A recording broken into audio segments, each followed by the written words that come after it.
Luhunggadabagi numit mangani khak ngairaba nupi ama mayamna thakna chaneriba isingi pipeline amagi manungda sina phangkiba asi tabada yamna ngakpa amadi kiningai oiba thodok amani wari asi taminaduna matau karamna oiramlibano haiba adu khangminasi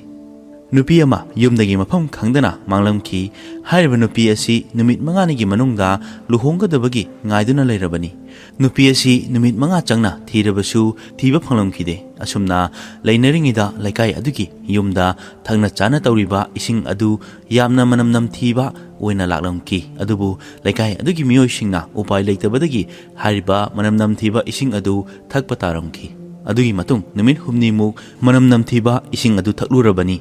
aduga makhoigi isingda manam namthiriba asi karigno khangma matamda laikai mayamgi miyoising adu hangoi tugajaba phaunaraduna oba phauba yaunaramki Gujarat ki Wadan district ki manung chana leiba Sidapur kauba khungang ama leirami hariba mafam asida leiriba miyoi asi lag ama makhai mukni aduga Wadan hariba asi mayamna Badola Sari haraga khangnarami hariba Badola Sari asi amada lupa lag manga dagi haurami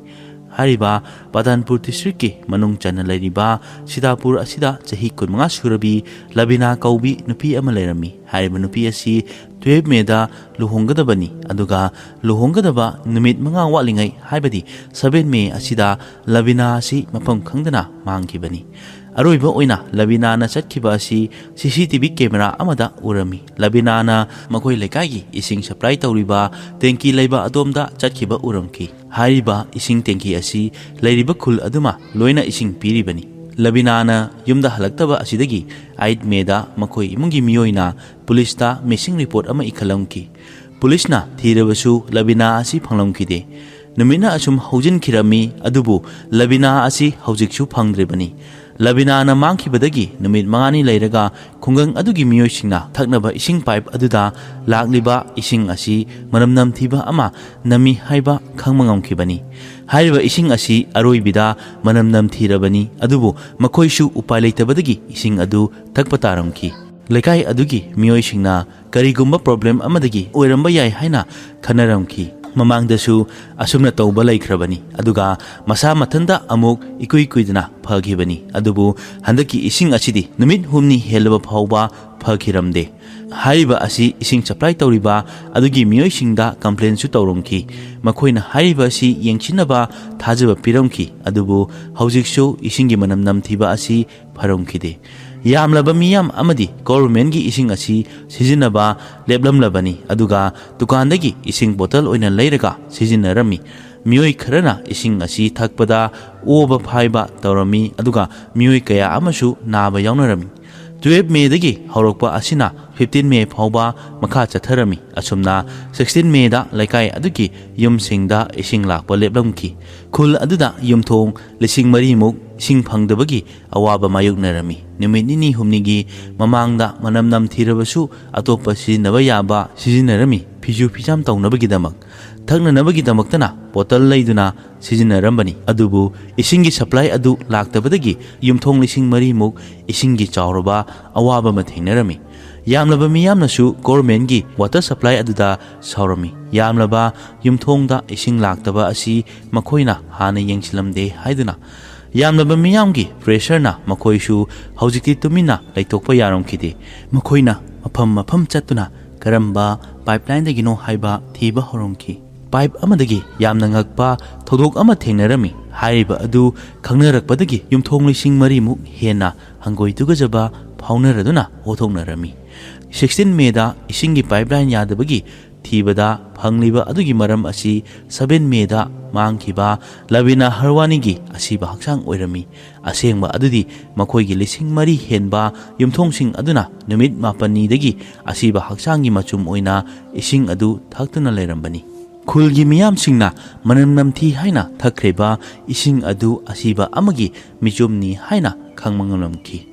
hariba khungang adugi pipeline dagi asiba haksang ama phanglamki hariba haksang asi Labina gi asengba haksang la haiba adudi hojiksu khangdribani masida hangliba wahangdi karigumba haksang asi Labina gi oirabadi matau karamna ising asigi pipeline da ꯌꯥꯎꯔꯝꯂꯤꯕꯅꯣ ꯑꯗꯨꯒ ꯃꯍꯥꯛꯀꯤ ꯍꯛꯆꯥꯡ ꯑꯁꯤ ꯃꯆꯦꯠ ꯑꯣꯏꯅ ꯌꯥꯎꯔꯝꯂꯤꯕꯅꯣ ꯑꯇꯣꯞꯄ ꯃꯥꯒꯤ ꯍꯛꯆꯥꯡꯁꯤꯡꯗꯤ ꯀꯗꯥꯏꯗ ꯂꯩꯈ꯭ꯔꯕꯒꯦ ꯑꯗꯨꯒ ꯃꯍꯥꯛ ꯑꯁꯤ ꯀꯅꯥꯅ ꯀꯔꯤ ꯃꯔꯝꯒꯤꯗꯃꯛ ꯍꯥꯠꯂꯤꯕꯅꯣ ꯍꯥꯏꯕ ꯑꯁꯤꯅꯤ꯫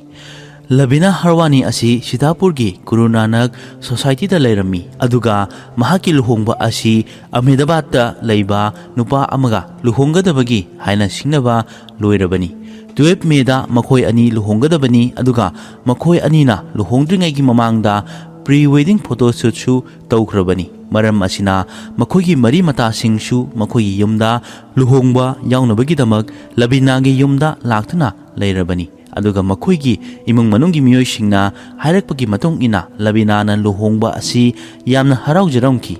ꯃꯈꯥ ꯇꯥꯅ ꯂꯕꯤꯅꯥ ꯍꯔꯋꯥꯅꯤꯒꯤ ꯏꯃꯨꯡꯒꯤ ꯃꯤꯑꯣꯏꯅ ꯍꯥꯏ ꯂꯕꯤꯅꯥ ꯍꯔꯋꯥꯅꯤ ꯑꯁꯤ 7 ꯃꯦꯒꯤ ꯄꯨꯡ 8:30 ꯑꯗꯨꯋꯥꯏꯗ ꯒꯨꯔꯨꯗ꯭ꯋꯥꯔꯥꯗ ꯆꯠꯀꯅꯤ ꯍꯥꯏꯅ ꯆꯠꯈꯤꯕꯅꯤ ꯑꯗꯨꯒ ꯂꯕꯤꯅꯥꯅ ꯅꯨꯡꯇꯤ ꯅꯨꯃꯤꯠ ꯈꯨꯗꯤꯡꯒꯤ ꯅꯨꯃꯤꯗꯥꯡ ꯋꯥꯏꯔꯝ ꯑꯁꯤꯗ ꯒꯨꯔꯨꯗ꯭ꯋꯥꯔꯥꯗ ꯆꯠꯂꯝꯃꯤ ꯑꯗꯨꯕꯨ ꯍꯥꯏꯔꯤꯕ ꯅꯨꯃꯤꯠ ꯑꯁꯤꯗ ꯆꯠꯈꯤꯕ ꯑꯁꯤꯗꯒꯤ ꯂꯕꯤꯅꯥ ꯌꯨꯝꯗ ꯍꯜꯂꯛꯈꯤꯗꯕ ꯑꯁꯤꯅꯤ꯫ ꯃꯈꯣꯏꯒꯤ ꯏꯃꯨꯡ ꯃꯅꯨꯡꯒꯤ ꯃꯤꯑꯣꯏꯅ ꯄꯨꯂꯤꯁꯇ ꯀꯝꯄ꯭ꯂꯦꯟ ꯇꯧꯔꯕꯁꯨ ꯄꯨꯂꯤꯁꯅ ꯃꯈꯣꯏꯒꯤ ꯏꯃꯨꯡꯒꯤ ꯃꯤꯑꯣꯏꯗ ꯂꯕꯤꯅꯥ ꯑꯁꯤ ꯃꯇꯧ ꯀꯔꯝꯅ ꯃꯥꯡꯂꯤꯕꯅꯣ ꯍꯥꯏꯕ ꯋꯥꯍꯪ ꯑꯣꯏꯅ ꯍꯪꯂꯝꯈꯤ꯫ ꯄꯨꯂꯤꯁꯅ ꯂꯕꯤꯅꯥꯕꯨ ꯐꯖꯅ ꯊꯤꯕꯤꯗꯕꯅ ꯃꯔꯝ ꯑꯣꯏꯔꯒ ꯍꯧꯖꯤꯛꯁꯨ ꯂꯕꯤꯅꯥꯒꯤ ꯃꯐꯝ ꯈꯪꯗ꯭ꯔꯤꯕꯅꯤ꯫ ꯍꯥꯏꯔꯤꯕ ꯃꯇꯝ ꯑꯁꯤ ꯅꯨꯃꯤꯠ 5ꯅꯤ ꯍꯦꯜꯂꯕꯅꯤ꯫ ꯑꯁꯨꯝꯅ 12 ꯃꯦꯁꯨ ꯌꯧꯔꯛꯂꯝꯃꯤ꯫ 12 ꯃꯦ ꯑꯁꯤ ꯂꯕꯤꯅꯥꯒꯤ ꯂꯨꯍꯣꯡꯕꯒꯤ ꯅꯨꯃꯤꯠꯅꯤ ꯑꯗꯨꯕꯨ ꯂꯕꯤꯅꯥꯅ ꯃꯥꯡꯈꯤꯕꯅ ꯃꯔꯝ ꯑꯣꯏꯔꯒ ꯂꯨꯍꯣꯡꯕ ꯀꯥꯏꯔꯝꯈꯤ꯫ 12 ꯃꯦꯗꯒꯤ ꯈꯨꯜ ꯑꯗꯨꯒꯤ ꯄꯥꯏꯞꯂꯥꯏꯟꯗ ꯃꯅꯝ ꯅꯝꯊꯤꯕ ꯏꯁꯤꯡ ꯂꯥꯛꯄꯗꯒꯤ ꯈꯨꯜ ꯑꯗꯨꯒꯤ ꯃꯤꯌꯥꯝꯅ ꯄꯥꯏꯞꯂꯥꯏꯟ ꯑꯗꯨꯗꯒꯤ ꯑꯁꯤꯕ ꯍꯛꯆꯥꯡ ꯐꯪꯕ ꯑꯁꯤꯅ ꯀꯔꯤꯒꯨꯝꯕ ꯄꯥꯏꯞꯂꯥꯏꯟꯗ ꯂꯕꯤꯅꯥꯒꯤ ꯍꯛꯆꯥꯡ ꯈꯔ ꯐꯪꯗ꯭ꯔꯕꯗꯤ ꯄꯨꯂꯤꯁꯅ ꯂꯕꯤꯅꯥꯕꯨ ꯊꯤꯕ ꯐꯪꯂꯝꯗꯕꯁꯨ ꯌꯥꯏ꯫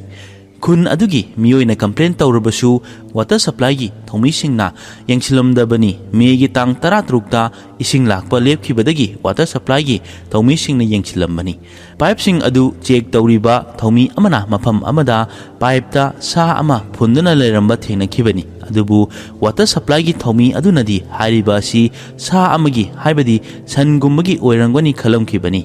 ꯊꯧꯃꯤ ꯑꯗꯨꯅ ꯍꯛꯆꯥꯡ ꯈꯔ ꯑꯗꯨ ꯂꯧꯊꯣꯛꯄꯗ ꯃꯤꯑꯣꯏ ꯑꯗꯨꯁꯨ ꯑꯀꯤꯕ ꯐꯥꯎꯔꯝꯈꯤ꯫ ꯃꯤꯑꯣꯏ ꯑꯃꯒꯤ ꯑꯁꯤꯕ ꯍꯛꯆꯥꯡ ꯑꯣꯏꯔꯝꯃꯤ ꯑꯗꯨꯁꯨ ꯄꯨꯛꯀꯤ ꯃꯈꯥꯒꯤ ꯁꯔꯨꯛꯅꯤ ꯑꯗꯨꯕꯨ ꯄꯨꯛ, ꯈꯣꯡ ꯑꯃꯗꯤ ꯀꯣꯛꯁꯨ ꯌꯥꯎꯔꯝꯈꯤꯗꯦ꯫ ꯍꯛꯆꯥꯡ ꯈꯔ ꯄꯥꯏꯞ ꯑꯗꯨꯗꯒꯤ ꯐꯪꯕ ꯑꯗꯨ ꯈꯨꯟ ꯑꯗꯨꯒꯤ ꯃꯤꯌꯥꯝꯅ ꯈꯪꯅꯔꯝꯈꯤ꯫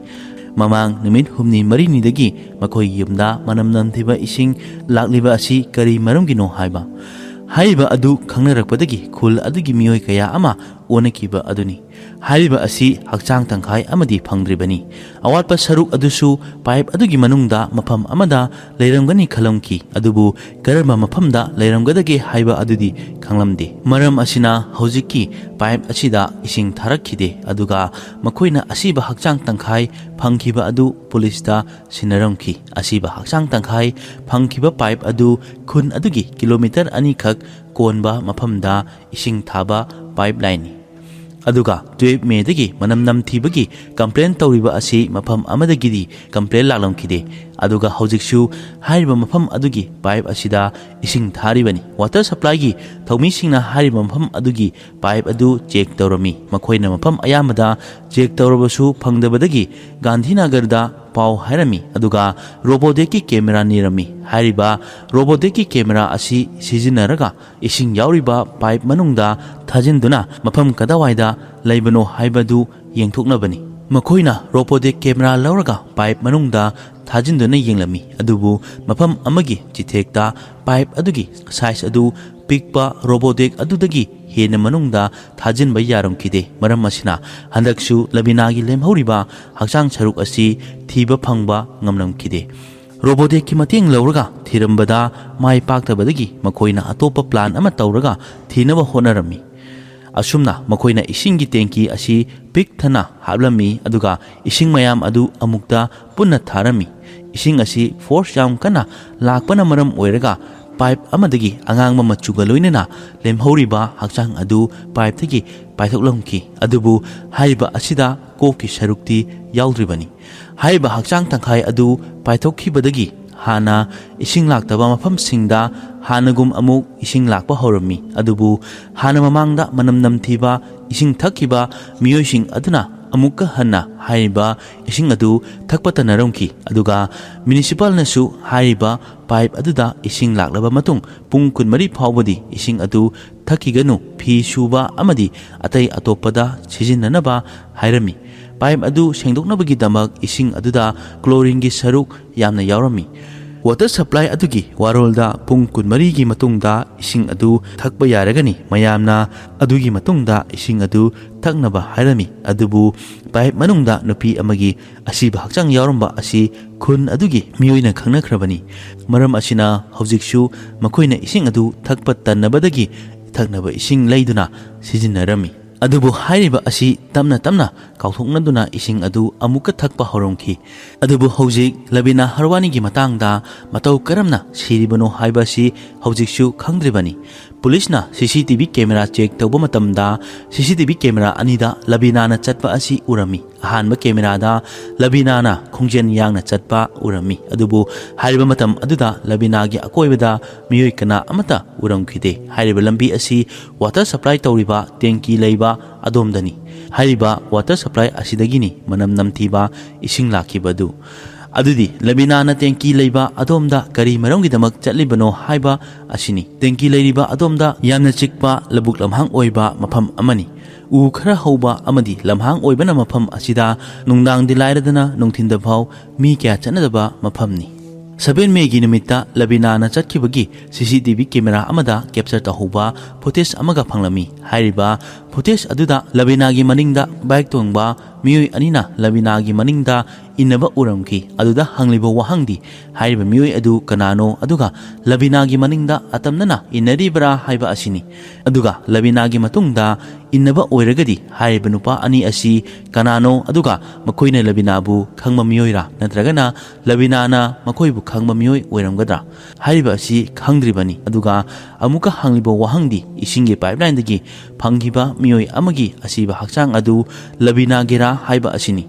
पुलिसना फंगलिबा हक्चांग अदुदगी खुजी अमा फंगलमी हाइरिबा खुजी असि पुलिसना लबिनागी खुजीरा हाइना मखोइगी इमुंगी मियोयदा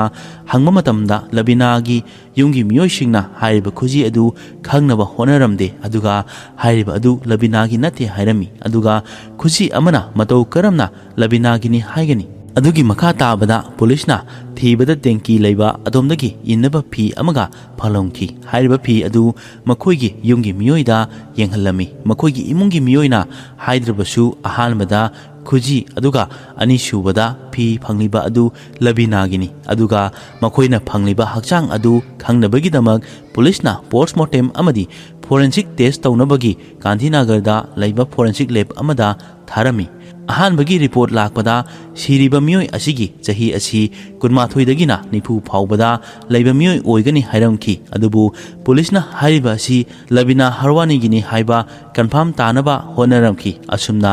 पाइप मनुंगदगी फंगिबा हक्चांग अदुगा अमदी ममा मपागी DNA सैंपल लौबदा हाइरिबा DNA अदु मखोइगी mama मपागा मानरमखी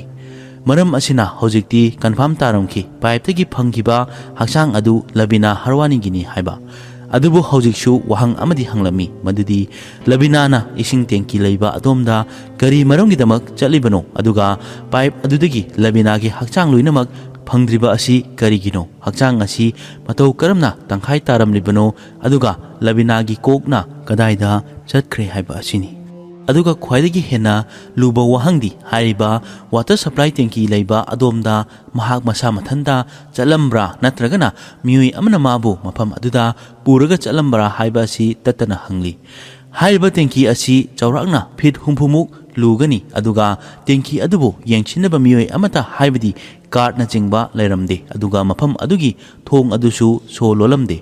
ngaihaki oina labina na masa mathanda sijaba oiramgani haina khallasi adubu kari maromgi damak aduk yamna koiba lambi ama loromgani athengba matamda mafam aduda chatpa aduga yamna luraba ising aduda chongthaba haiba asi labina na masa mathanda sijaba oiramgani haiba thajaramkhide अदुगा लबिना असि मियोय अमना हाटपा ओइरगदी ओइरंबा याय हाइबदी लबिनाबु हालबा मतुंगदा टेंकी असिदा थादरंबदी याय अदुबु हंगलिबा वहांगदी मियोय अदु कनानो हाइबा असिनी अदुगा हाइबा थबक असि तौनबगीदमक मियोय अमा खकना तौबदी ngamloi यामद्रबदा मियोय अनिदी ओइरंगनी ꯑꯗꯨꯕꯨ ꯍꯥꯏꯔꯤꯕ ꯃꯌꯥꯝ ꯑꯁꯤ ꯍꯧꯖꯤꯛ ꯐꯥꯎꯕꯒꯤ ꯑꯣꯏꯅꯗꯤ ꯌꯥꯝꯅ ꯉꯛꯅꯤꯡꯉꯥꯏ ꯑꯣꯏꯕ ꯊꯧꯗꯣꯛ ꯑꯃꯅꯤ꯫ ꯂꯕꯤꯅꯥꯅ ꯃꯁꯥ ꯃꯊꯟꯇ ꯁꯤꯖꯕ꯭ꯔꯥ ꯅꯠꯇ꯭ꯔꯒꯅ ꯃꯥꯕꯨ ꯃꯤ ꯑꯇꯩꯅ ꯍꯥꯠꯂꯕ ꯃꯇꯨꯡ ꯏꯁꯤꯡꯗ ꯊꯥꯗꯔꯝꯕ꯭ꯔꯥ ꯍꯥꯏꯕ ꯑꯁꯤ ꯍꯧꯖꯤꯛꯁꯨ ꯈꯪꯕ ꯉꯝꯗ꯭ꯔꯤꯕꯅꯤ꯫ ꯃꯔꯝ ꯑꯁꯤꯅ ꯄꯨꯂꯤꯁꯀꯤ ꯃꯐꯝꯗꯁꯨ